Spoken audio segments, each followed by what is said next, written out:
Hello, how's everybody doing? My name is Rafael Quintero.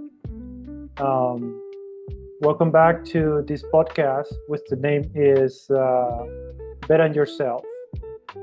Just to give you a little bit about myself, I'm actually a cash flow specialist and I help people retire earlier.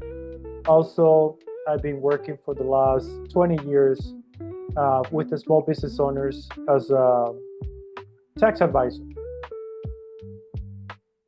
I decided to create this podcast because if you looked at my previous uh, videos, I want to talk to people who currently they are either in corporate America or they are unemployed.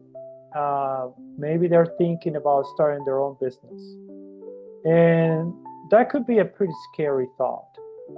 And I just wanted to let you know that it can be done. This is a decision that I took about 20 years ago, and since I took that decision, the financial freedoms, the financial time, the freedom of time that you get by having your own business, it's just so rewarding. Um, you gotta follow your passion. Um, I believe that's the key. If you are listening or watching this podcast and you still don't know what it is that you're going to do, you might have that 8 to 5 job that it's good in order to pay the bills. And I'm not saying there's anything wrong with that, but if you feel like there could be more in your life than just clocking in and clocking out. Um, there are ways in order to develop your own business. Uh, I'm gonna be talking a little bit about it too. You know how to find your passion. For some people, it's actually extremely. I wouldn't say easy. It's so out there. Since they're little, they're planning to be doctors, or since they're little, they're planning to be firemen or firewomen or whatever. And it's just so out there. They just know what it is that they want to do when they grow up. For a lot of us, it takes a lot of trying, and unfortunately, it could be pretty expensive too. A lot of this trying happens in college, and you know what is it right now, the year 2025, and a college credit, could go all the way from $300, to $1,000, even more. It depends what college you want to go. So it wouldn't be unusual for somebody to graduate with a student loan of $80,000, 120K or more, and therefore it's expensive. It's expensive to kind of try different things out and trying to figure out what it is that I want to do. Um, I would highly recommend journaling.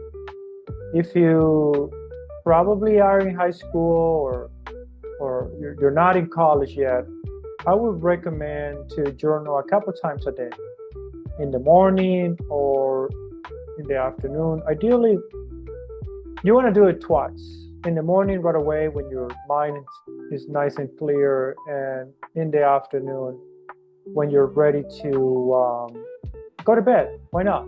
5 minutes. Journaling doesn't have to be a 2 hour deal. It could be a 15-minute session. But if maybe you don't have the time to do that twice a day, maybe you can do it in the morning, right when you get up. Maybe 15 minutes, half hour, whatever you're allowed to take. I highly recommend to do that, and to not use journaling as a way to I don't recommend journaling as a way to just record what happened the following or the previous year or the previous day. Um, Ask hard questions. What it is that I like to do, and just keep digging into it. You will find an answer. Um, Sometimes we are our greatest barrier. Uh, Sometimes we are the ones who really lay out the limits of what it is that we can and cannot do. I highly recommend in today's podcast to journal. It's actually one of the best ways to find your passion. In follow-up videos, I will talk a little bit more about it, but journal. You will be very surprised in what it is you're going to find in there. And sometimes you like it, sometimes you don't, but it's your journal. It is your time to find and to really dig what it is that you have and where do you want to go in life. With that, I want to end up today's episode. And if you have any questions, please leave me some comments down below.